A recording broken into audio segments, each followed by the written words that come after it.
تعبد الله ولا تشرك به وتقيم الصلاة وتؤدي الزكاة المفروضة وتصوم رمضان. قال ما الإحسان؟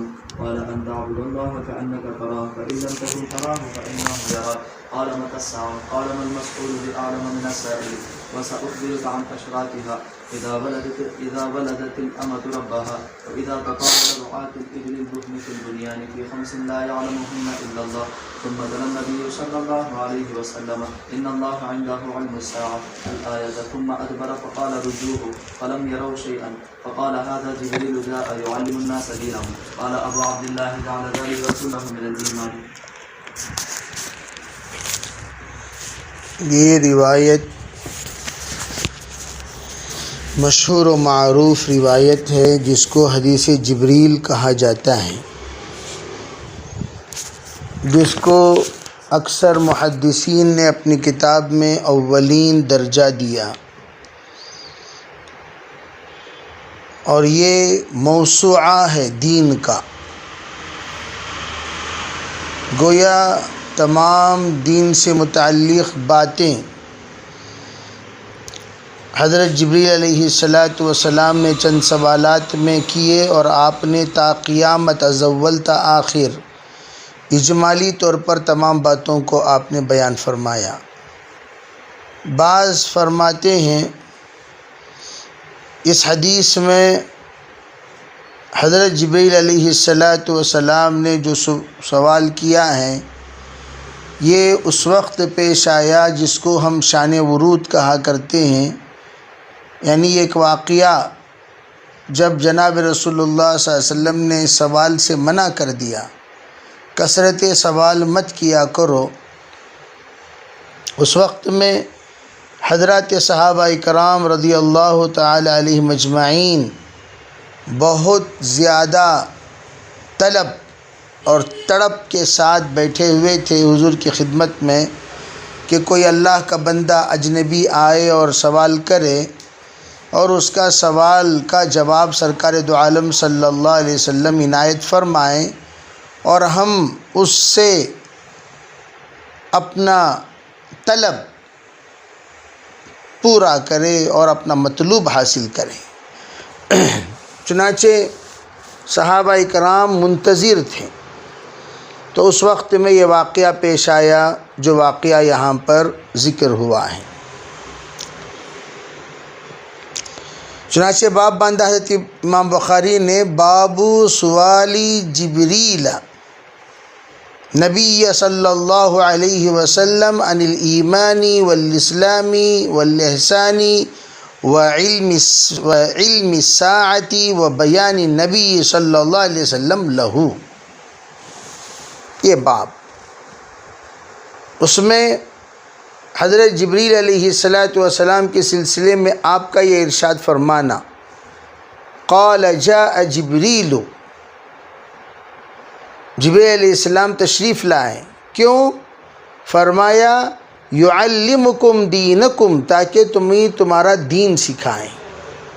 تو حضرت جبریل نے سوال کیا ایمان و اسلام و احسان و علامات ساعہ کے بارے میں، تو حضرت نبی علیہ السلام نے اس کا جواب دیا۔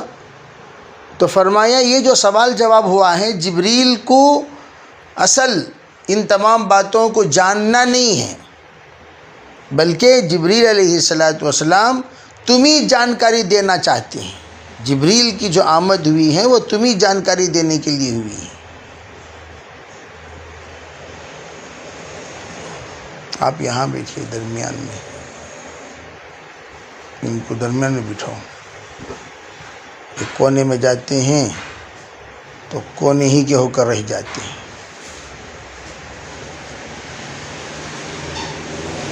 اور وہاں اندھیرا بھی ہے تو اس اندھیرے کا فائدہ بھی ہوتا ہے۔ اب آپ ان کو دیکھتے رہیں اور ان کو مسلمان بناتے رہیں۔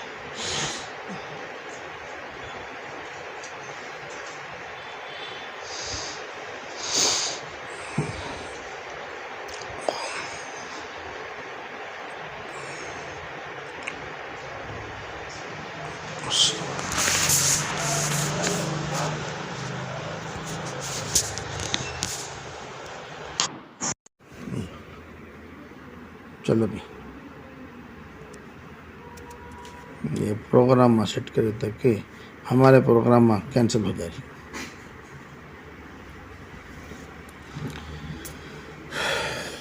بسم اللہ الرحمن الرحیم. سوال یہ ہوا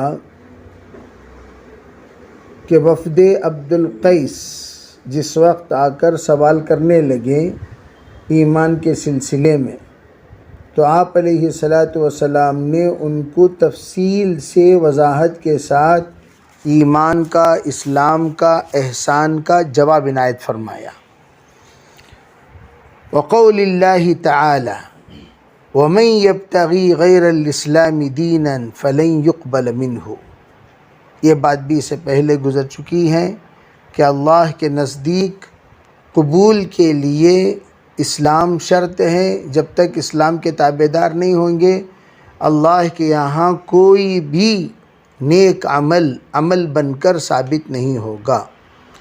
روایت دیکھیے، حضرت ابو ہریرہ کی روایت ہے کان النبی صلی اللہ علیہ وسلم بارزا یوما للناس.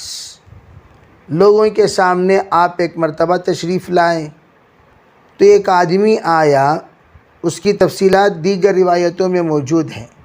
شاعر الرأسی، پراگندے بال والا، شدید ثیاب البیاض، سفید کپڑے والا، لا یرا علیہ اثر السفر، اس پر کوئی بھی نشانات سفر نہیں تھے. ولا یعرفہ منا احد، ہم میں سے کوئی اس کو جانتا نہیں تھا. یہ سب باتیں بتائی گئیں تو وہ بات بتا رہے ہیں. تو وہ شخص آیا اس طرح کے، اب وہ آ کر فاسند رکبتیہ الی رکبتیہ ووضع کفیہ علی فخذیہ فقال،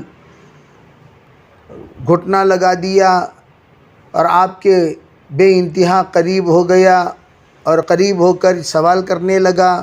کیا سوال کرنے لگا؟ وہ سوال سے یہاں نقل ہے. مل ایمان، پوچھا ایمان کیا ہے؟ فرمایا الایمان ان تؤمن باللہ، ایمان کہتے ہیں اللہ پر ایمان لاؤ، وملائکتہ، فرشتوں پر، وکتبہ، کتابوں پر، وبلقائہ، حشر کے میدان میں اللہ کی دیدار پر، ورسلہ، تمام رسولوں پر، وتؤمن بالبعث، اور آخرت کے دن پر. یہ بڑے ہی مختصر انداز میں آپ نے بتا دیا. اب ہم پیچھے جا رہے ہیں پھر اس بحث کی طرف، بسیط و مرکب کی طرف. امام صاحب رحمۃ اللہ علیہ فرماتے ہیں سرکار کی وضاحت پر جناب والا توجہ دیں. حضور نے جو وضاحت فرمائی وہ وضاحت خود بسیط ہے. صرف ان تؤمن، آپ نے جو کہا صرف ایمان لانا، یہ کرنا یہ کرنا یہ کرنا یہ کرنا نہیں. اور آپ نے جو کہا صرف ایمان لانا. آپ غور کر رہے ہیں یہاں جو بات کہی جا رہی ہے وہاں پر صرف کیا کہی جا رہی ہے؟ صرف ایمان لانا. اس کے علاوہ اور کوئی شرط آپ نے ایمان کے ساتھ لگائی ہی نہیں. اللہ پر بھی، فرشتوں پر بھی، رسولوں پر بھی، کتابوں پر بھی، اللہ کی لقاء پر بھی اور آخرت کے دن پر بھی صرف ایمان لانے کی شرط ہے. جب شرط صرف بسیط ہیں تو بسیط کو آپ مرکب کیوں قرار دیتے ہیں؟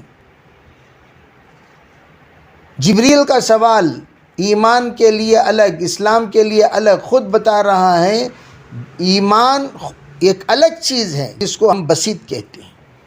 اس کا دیگر چیزوں کے ساتھ کوئی تعلق، کوئی رشتہ جوڑنا نہیں چاہیے. بھائی بسیط کو بسیط رہنے دو. تو یہ تو بسیط ہم نے نہیں بنایا ہے، تو بسیط اللہ کے رسول علیہ السلام کی طرف سے ہیں. جب بسیط اللہ کے رسول کی طرف سے ہیں، ہم اسے مرکب کرنے والے کون؟ یہ بات بتائی. بسیط کو بسیط رہنے دیجیے. مل اسلام، دوسرا سوال کیا اسلام؟ تو دیکھیے میں نے آپ کو بتا دیا کہ ہمارے علماء جو عقائد کے بھی ہیں اور فقہا بھی ہیں، وہ دونوں کے نزدیک ایمان کہتے ہیں قلبی یقین کو اور اسلام کہتے ہیں بیرونی اعمال کو. ایمان کہتے ہیں قلبی یقین کو، اسلام کہتے ہیں بیرونی اعمال کو. اس لیے سرکار دو عالم صلی اللہ علیہ وسلم نے بھی اسی بات کی مزید وضاحت فرمائی. مل اسلام، دیکھیے اسلام کے بارے میں سرکار نے کیا فرمایا. الاسلام ان تعبد اللہ. عبادت ظاہری ہوا کرتی ہے، عبادت دل نہیں، دل کی نماز نہیں ہوتی، دل کی نماز نہیں ہوتی ورنہ وہ ایمان ہو جائے گا. دل کے ساتھ جو بھی تعلق رکھتا ہے اس کا تعلق ایمان ہے. اور یہاں جو معاملہ چل رہا ہے اعمال کا تعلق ظاہر سے تعلق رکھتا ہے. چنانچہ آپ نے کیا فرمایا، ان تعبد اللہ ولا تشرک بہ شیئا. اللہ کے ساتھ کسی کو آپ پوجا کا لائق نہ بنائیں، پرستش کا لائق نہ بنائیں، عبادت کے لائق نہ بنائیں. قدرت میں، اللہ کی قدرت میں، اللہ کی نصرت میں کسی کو آپ شریک نہ کریں. اللہ اپنی قدرت میں تن تنہا ہے، اپنے خالق ہونے میں تن تنہا ہے، اپنے باری ہونے میں تن تنہا ہے، اپنے اول و آخر ہونے میں تن تنہا ہے، اپنے ستار و غفار ہونے میں تن تنہا ہے. اللہ تن تنہا ہے، تو اس کے کسی بھی اعتبار سے ہم اللہ کے ساتھ شریک نہیں ٹھہرائیں گے. فرمایا لا تشرک. ہاں البتہ صفات الہیہ اپنانے کی اجازت ہے. تخلقوا باخلاق اللہ، صفات الہیہ اپنانے کی اجازت ہے، لیکن اللہ کی صفت میں شرکت کی اجازت نہیں ہے. اللہ کی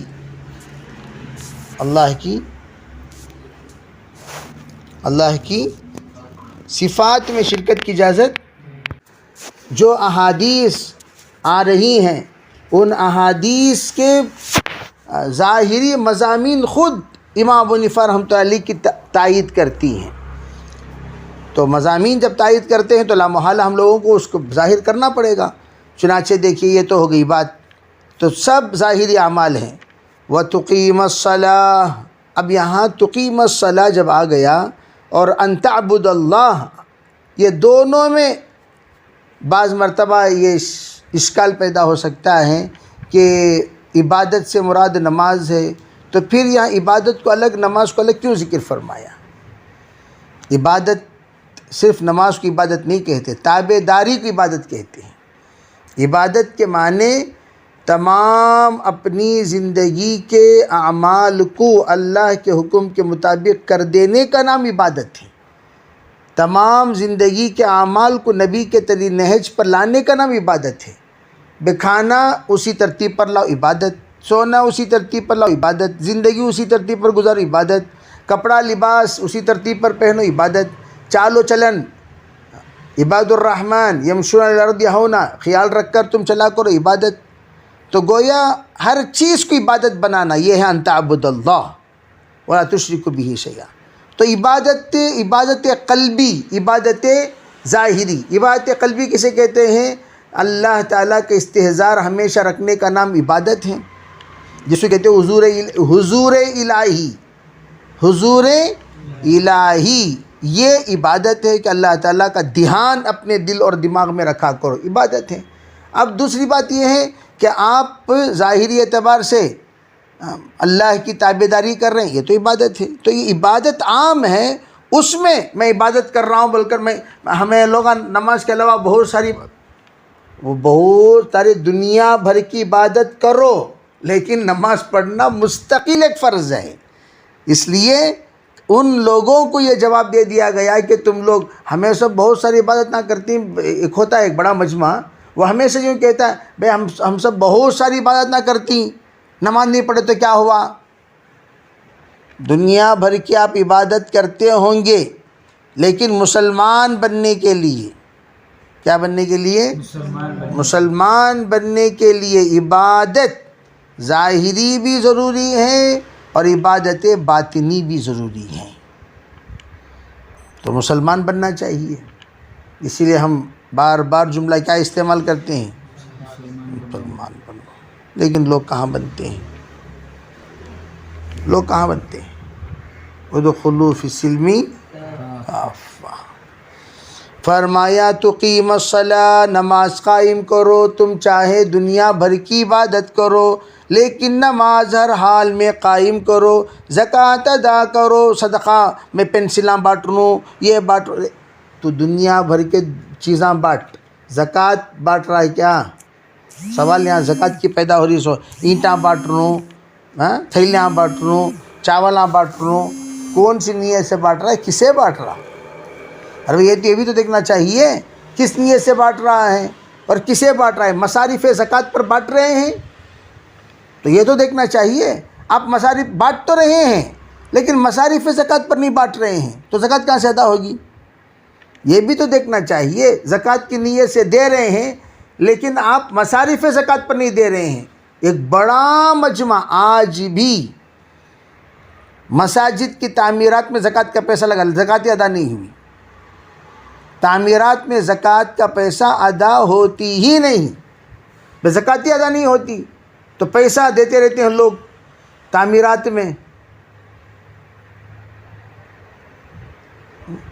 بعض لوگ زکوٰۃ کا پیسہ ایسی جگہ پر دیتے ہیں جہاں پر زکوٰۃ کوئی ایک فرد مالک ہوتا ہی نہیں.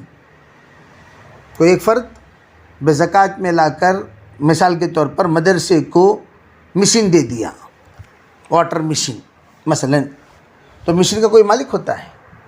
زکوٰۃ میں ملکیت شرط ہے.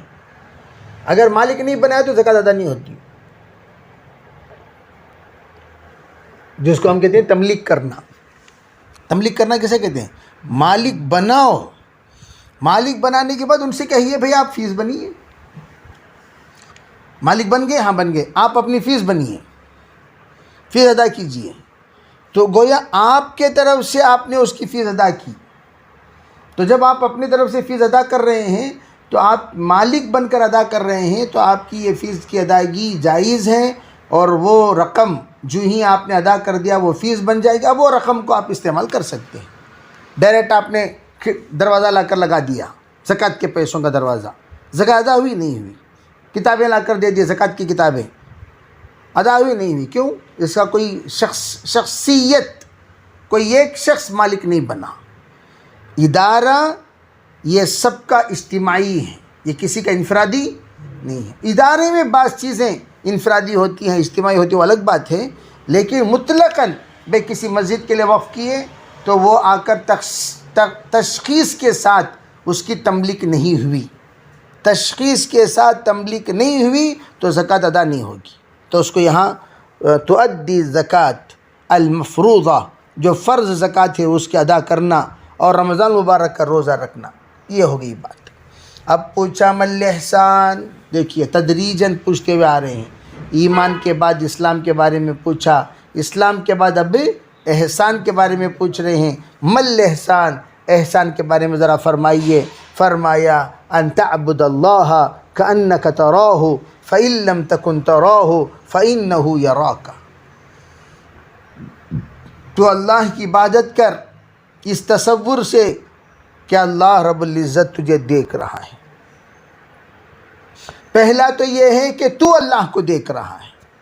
ان تعبد اللہ کأنک، لیکن یہ کیفیت فرشتوں کی اور انبیاء کی ہے. اللہ یہ کہ صدیقین اور شہداء و صالحین اس میں شامل ہو سکتے ہیں، کلی طور پر نہیں، جزوی طور پر. جیسے کہ کأنک تراہ، حضرت آسیہ کو اللہ تعالیٰ نے اپنی دیدار کرائی، قربانی دی.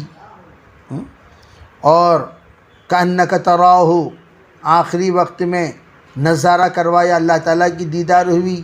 تو ایسے بہت سارے صحابہ کرام اولیاء اللہ کے واقعات آپ کو ملیں گے کأنک تراہ والی کیفیت میں انہوں نے زندگی گزاری ہے. لیکن اس کے سلسلے میں جمہور کی رائے یہ ہے کہ یہ کیفیت فرشتوں کی اور انبیاء کی ہوتی ہے جو کأنک تراہ والے کیفیت میں ہوا کرتے ہیں. تو فرمایا اگر تو اب اس کیفیت اگر انبیاء اور فرشتوں کے لیے خاص ہے تو پھر آپ نے یہ بات کیوں فرمائی؟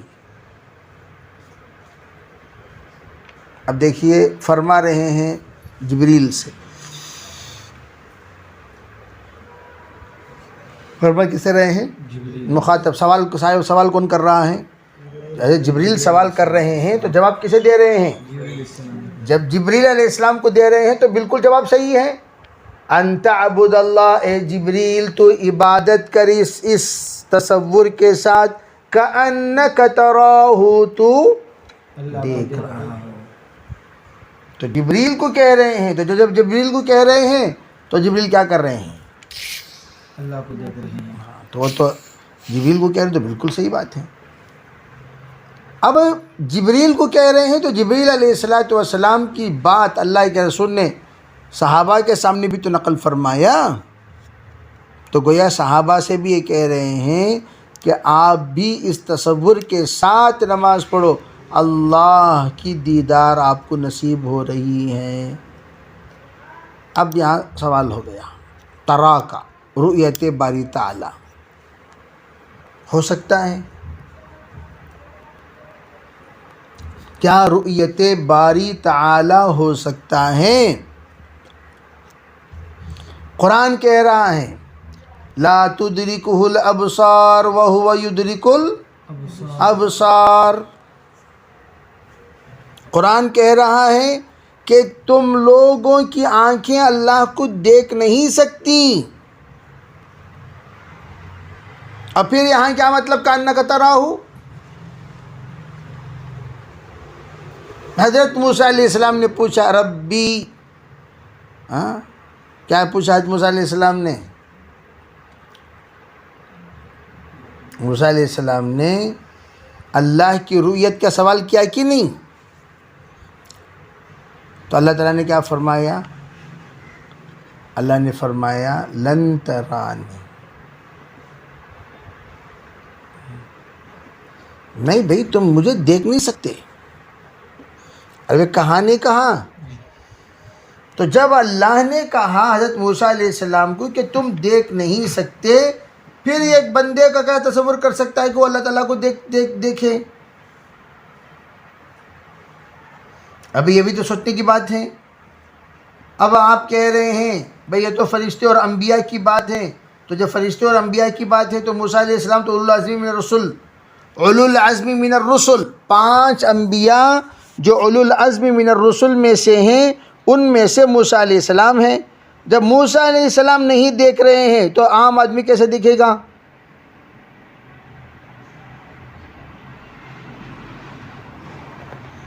عربی سوال پیدا ہو رہا نہیں ہو رہا؟ جی نہیں ہو رہا ہے سوال؟ ہو رہا ہے۔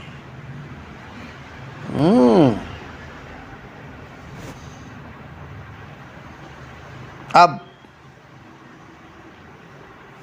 دیکھیے یہاں اللہ تعالیٰ نے جس وقت موسیٰ علیہ السلام کی اس درخواست پر دیدار کرائی فتجلی ربہ، تو کیا ہوا؟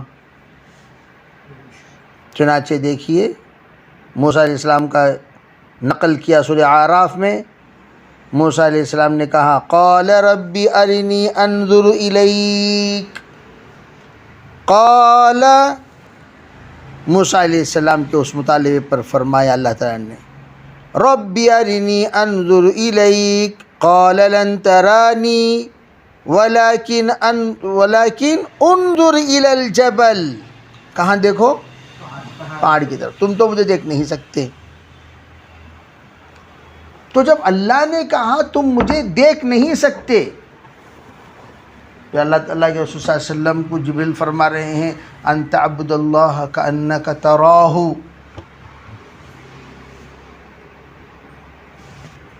تو اس کا جواب کیا دیا گیا؟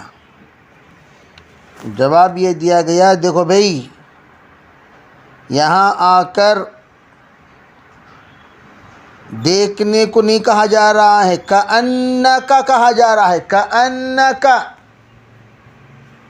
کأنکا میں فرق ہے. یہاں انکا نہیں کہا جا رہا ہے بلکہ کیا کہا جا رہا ہے؟ کأنکا، گویا کہ. تو تصورات کی دنیا بڑی وسیع ہوتی ہیں. تصورات کی دنیا میں جب اس بات کی گنجائش ہے تو کأنکا کی گنجائش کیوں نہیں نکل سکتی؟ تو اس لیے حضرت موسیٰ علیہ السلام کا یہ تقاضا کرنا اللہ کی دیدار کا، وہ اپنے شان خلت ہے، وہ شان نبوت، اور اس شان کے مطابق کوئی اور انسان اس سلسلے میں تصور نہیں کر سکتا. وہ شان والا کر سکتا ہے، وہ مقام والا کر سکتا ہے.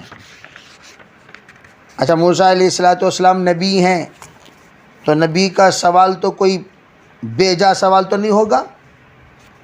عربی نبی کا جو سوال ہوگا وہ تو بے جا تو نہیں ہوگا. نبی جو سوال کر رہے ہیں وہ سوال میں کچھ نہ کچھ تو حکمتیں ہوں گی. تو حضرت موسیٰ علیہ السلام کا سوال کرنے کا منشا کیا تھا؟ سوال کرنے کا منشا کہ یا اللہ، آپ نے جب یہاں تک نواز دیا ذرا وہ بھی نواز دیجئے. تو علماء نے کیا فرمایا؟ حضرت عائشہ رضی اللہ تعالی عنہا سے جب پوچھا گیا اللہ کے رسول علیہ السلام کیا معراج میں اللہ کو دیکھا؟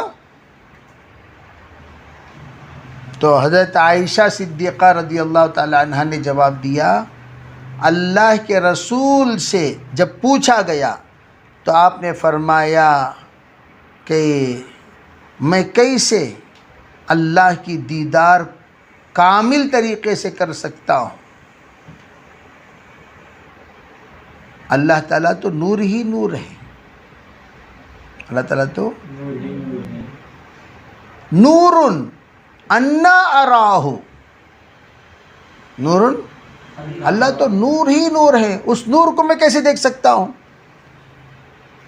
تو اس پر حضرت عائشہ صدیقہ رضی اللہ تعالیٰ عنہ فرماتی ہیں کہ اللہ کے رسول علیہ السلام کو اللہ تعالیٰ کی دیدار نہیں ہوئی، لیکن دیگر تمام صحابہ کہتے دیدار ہوئی.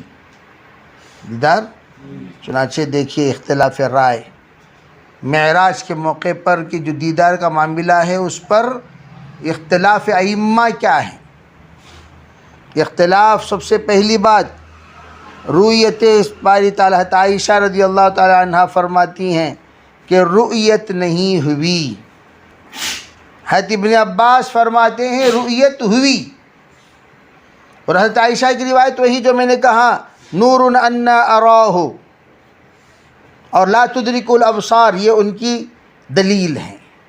لیکن حضرت ابن عباس رضی اللہ تعالی عنہ فرماتے ہیں مرفوعاً روایت، لقد رأیت ربی عز وجل، مسلم شریف کی روایت ہے. حضرت نبی علیہ السلام نے فرمایا میں نے میرے پروردگار کو دیکھا. اب یہاں ایک فلسفیانہ سوال اور بحث، کیا کائنات میں کوئی اللہ کو دیکھ سکتا ہے؟ یہ فلسفیانہ بحث، اسے محدثین کو کچھ لینا دینا نہیں. محدثین کہتے ہیں دیکھو آپ ہیں جی، آپ نے کمرہ دیکھا؟ ہاں دیکھا. پورا دیکھا؟ تو آپ کہہ رہے ہیں ہاں پورا دیکھا. کیسا دیکھا؟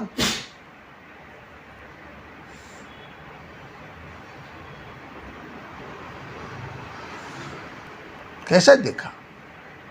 دیکھو ہم ہیں جہتی اور اللہ ہے ہما جہت. بھئی یہ فلسفیانہ بحث، ہم کیا ہیں؟ جہتی ہیں، اور اللہ کیا ہے؟ ہما جہت. جہتی اور ہما جہت کسے کہتے ہیں؟ ہم ایک ہی جہت. میں اب ان کو دیکھ رہا ہوں، ان کو میری آنکھوں سے ایک سائڈ سے انہیں کیا کر رہی، کدھر کر رہی، کیا ان کا چہرہ نہیں معلوم ہو رہا. ہم ایک جہت کے ہیں، ایک طرف دیکھ لیا تو ایک ہی طرف ہمیں نظر رہے گی، یہ طرف دیکھا تو اس طرف نظر رہے گی. تو ہم دائیں دیکھیں تو بائیں نہیں دیکھ سکتے، بائیں دیکھیں تو دائیں نہیں دیکھ سکتے، سامنے دیکھیں تو پیچھے نہیں دیکھ سکتے، پیچھے دیکھیں تو سامنے نہیں دیکھ سکتے. تو ہم جہتی ہیں، ایک رخ پر ہماری نظر رہتی ہے. اور اللہ ہما جہت، اللہ تعالیٰ ہمیں ایسا دیکھ رہا ہے جیسے یہاں ہم دیکھ رہے ہیں. اللہ ہمیں ایسا دیکھ رہا ہے. آپ کو میں نے پوچھا بھئی آپ نے کمرہ دیکھا؟ ہاں دیکھا. کیا دیکھا؟ بھئی ایک وقت سب دیکھا نہیں. بھئی آپ کبھی یہ دیوار دیکھے، کبھی یہ دیوار دیکھے، کبھی یہ دیوار دیکھے، کبھی یہ دیوار دیکھے، ہاں دیکھ لیا کمرہ. تو آپ جہت جہت جہت جہت دیکھتے ہیں، لیکن اللہ ہما جہت دیکھتا ہے. تو اب سوال یہ پیدا ہوا، انکار تطبیق دیا علماء نے، جہاں پر انکار ہے وہاں ہما جہتی میں نے اللہ کو نہیں دیکھا، جہاں پر اقرار ہیں وہاں میں نے اللہ کو ایک جہت دیکھا ہے. تو اللہ کے رسول جو فرما رہے ہیں میں آ کر اللہ کو دیکھا، وہ کیسے؟ ایک جہت دیکھا، ایک جھلک. پورا کہاں دیکھ سکتے ہیں؟ دوسری بات فلسفیانہ، ایک ہے محیط اور ایک ہے محاط. محیط محاط تو کبھی دیکھ ہی نہیں سکتا. کیا مطلب محیط محاط؟ اب دیکھیں یہ ہم سب یہاں بیٹھے ہوئے ہیں، ہم سب کو یہ کمرہ گھیرا ہوا ہے. کمرہ ہے محیط، ہم سب کو گھیرا ہوا. ہم سب ہیں محاط یعنی گھیرے ہوئے. تو اللہ پورے کائنات کو گھیرا ہوا ہے. وَلِلَّهِ الْمَشْرِقُ وَالْمَغْرِبُ، دائیں بھی اللہ، بائیں بھی اللہ، آگے بھی اللہ، پیچھے بھی اللہ، اوپر بھی اللہ، نیچے بھی اللہ. ہر 6 جہت کا مالک اللہ. 6 جہت کا مالک اللہ. جب اللہ ہر جہت میں ہے تو آپ کس جہت میں اللہ کو دیکھیں؟ آپ ایک جہت میں دیکھیں، دوسری جہت میں تو اللہ کو دیکھ نہیں سکے، اس لیے کہ آپ ایک ہی جہت کے. تو اللہ محیط ہیں اور ہم محاط ہیں. جیسے آپ کو میں کہہ رہا ہوں بھئی آپ کمرے میں بیٹھے ہوئے، ہاں پورا کمرے کو دیکھو، دیکھ سکتے ہیں؟ پورا کمرے کو ہم دیکھ سکتے ہیں؟ ایٹ اے ٹائم پورا کمرے کو دیکھو جی، دیکھ سکتے ہیں؟ تو اسی طریقے سے ہم اللہ کو پورے طریقے سے. تو اللہ کے رسول کا فرمایا نور انا اراہ، آپ نے فرمایا بس اتنا مجھے محسوس ہوا کہ اللہ تعالیٰ نور ہیں، لیکن اللہ کو مکمل میں کیسے دیکھ سکتا ہوں؟ تو یہ جو اختلاف ہے، یہ اختلاف آ کر اختلاف نہیں کہتے، اسے کہتے ہیں نظریہ. اسے کیا کہتے ہیں؟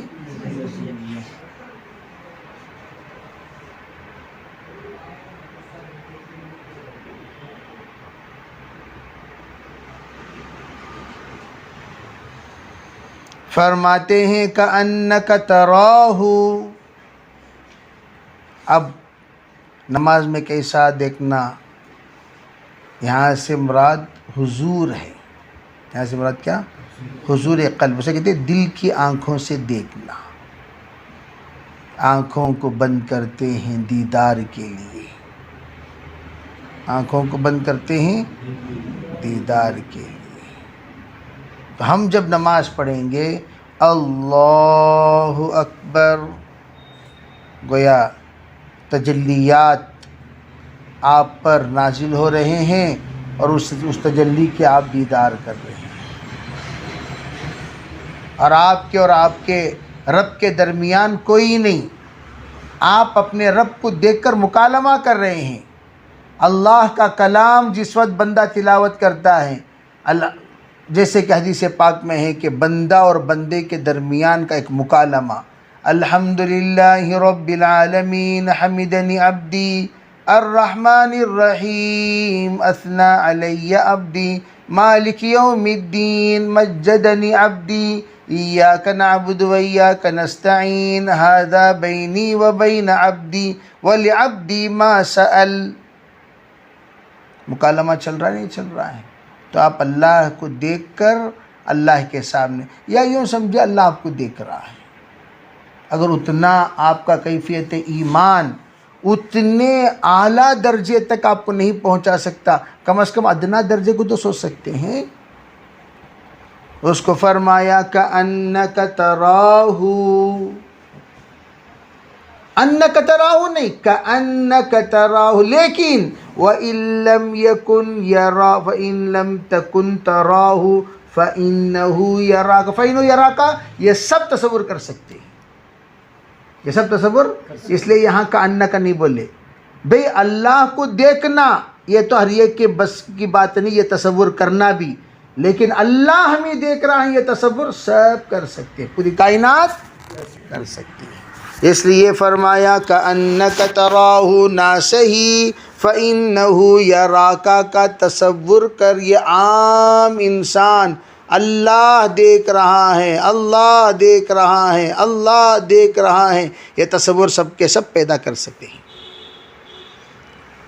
اب یہ ہو گئی بات عبادت کی، اسی لیے کہا جاتا ہے ذکر کرنا، لوگ ذکر کرتے نہیں کہتے اللہ اللہ اللہ، ذکر کرتے نہیں کرتے، ذکر کیوں کرتے ہیں؟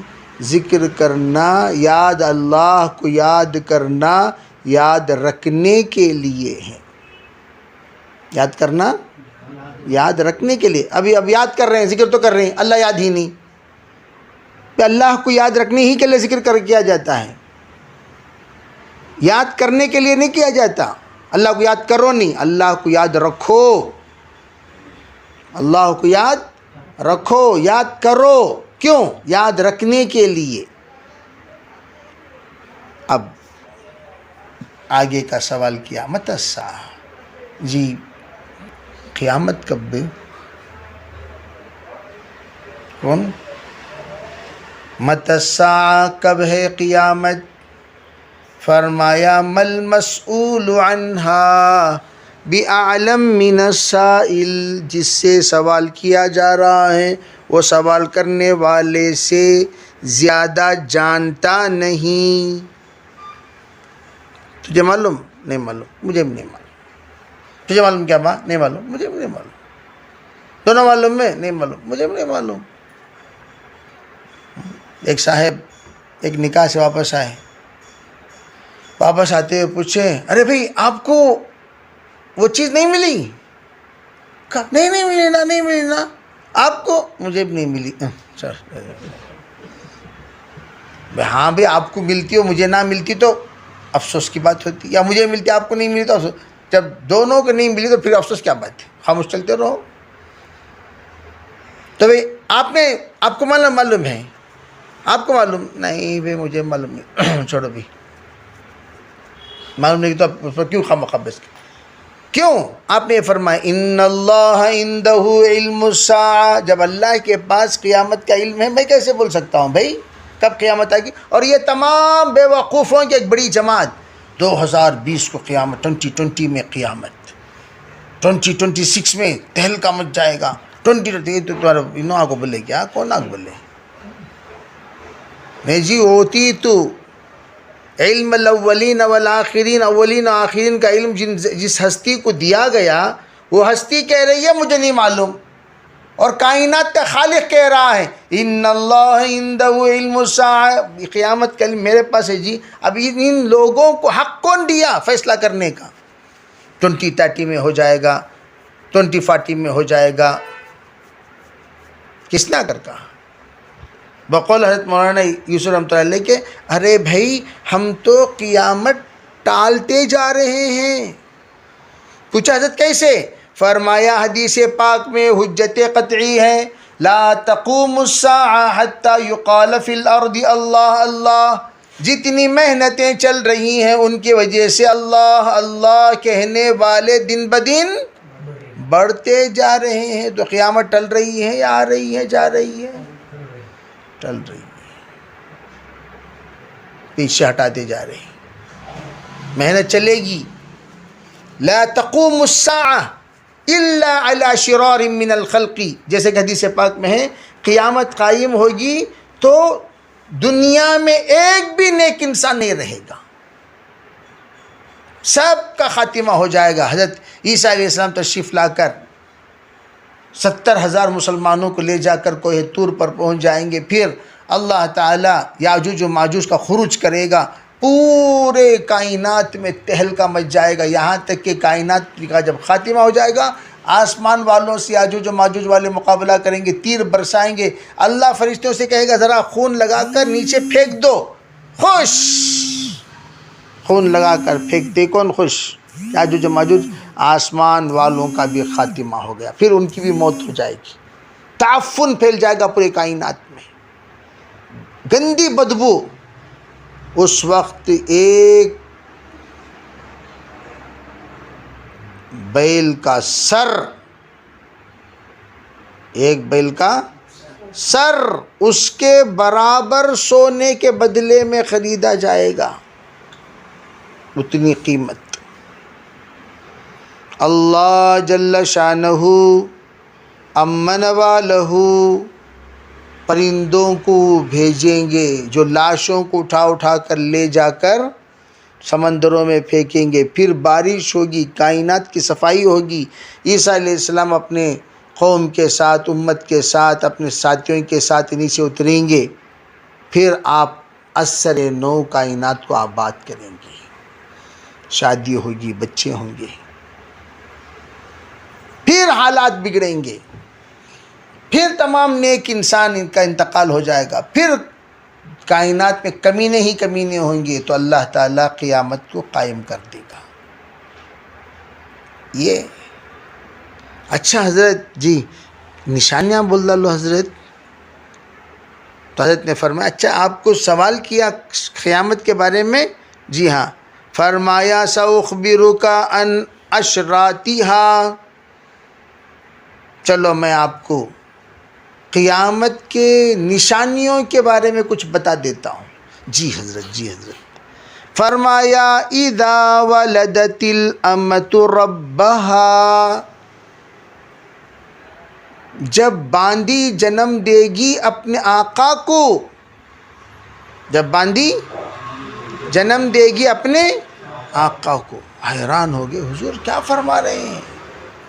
فرمایا مطلب یہ ہے کہ ام ولد، اصول یہ ہے کہ جب باپ کا انتقال ہو گیا تو ام ولد آزاد ہیں، لیکن قیامت کے قریب یعنی جس باندی سے بچہ پیدا ہوا، باپ کا انتقال ہوتے ہی وہ باندی آزاد ہو جائے گی۔ اب وہ باندی وراثت میں تقسیم نہیں کی جائے گی، کیوں؟ یہ آقا کے اولاد کی ماں ہے، لیکن ایک وقت آئے گا وراثت میں اس باندی کی تقسیم ہوگی۔ گویا وہ باندی جس نے اپنے آقا سے بچے کو جنم دیا، وہی بچہ دوبارہ آقا بنے گا اور اپنی ہی ماں کو باندی بنا لے گا۔ گویا آقا کو جنم دیا باندی نے، وراثت میں خیانت ہوگی، اصول شرع کو پامال کیا جائے گا۔ نمبر 2، قیامت کے قریب اولاد اپنی ماں کی بے عزتی کرنے لگیں گے، گویا کام والی بن جائے گی ماں، بیگم کو بنا لیں گے ملکہ اور ماں کو بنا دیں گے خادمہ۔ ان تلد الامۃ ربها، یہ ہے۔ بعضوں نے کیا فرمایا؟ بعضوں نے یوں کہا کہ یہ جو اولاد ہوئی ہیں یہ انتہائی گستاخ، انتہائی گستاخ، انتہائی بے حیا، انتہائی بے شرم، انتہائی بے غیرت، انتہائی بے مروت، انتہائی ذلیل، انتہائی لعین، انتہائی کمینہ۔ جتنا ایک انسان عیاش و فحاش بن سکتا ہے بنے گا، یہاں تک کہ فاحشانہ تعلق اپنے ماں کے ساتھ رکھے گا، نعوذ باللہ من ذالک۔ پھر فرمایا وَإِذَا تَطَاوَلَ رُعَاةُ الْإِبِلِ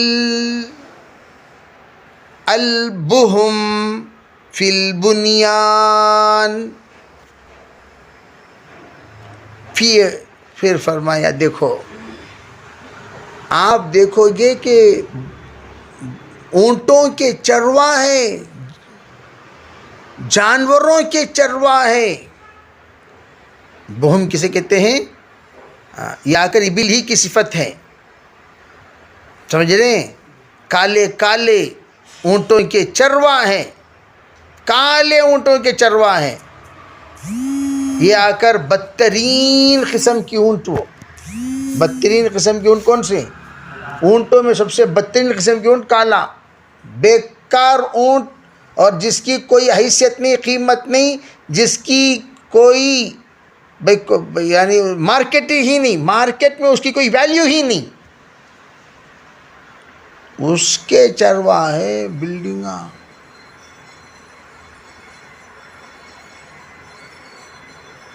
بات سمجھ میں آ رہی ہے؟ بڑی بڑی بلڈنگ. ایک زمانہ آئے گا چھوٹے گھراں کہیں بھی نظر نہیں آئیں گے سب.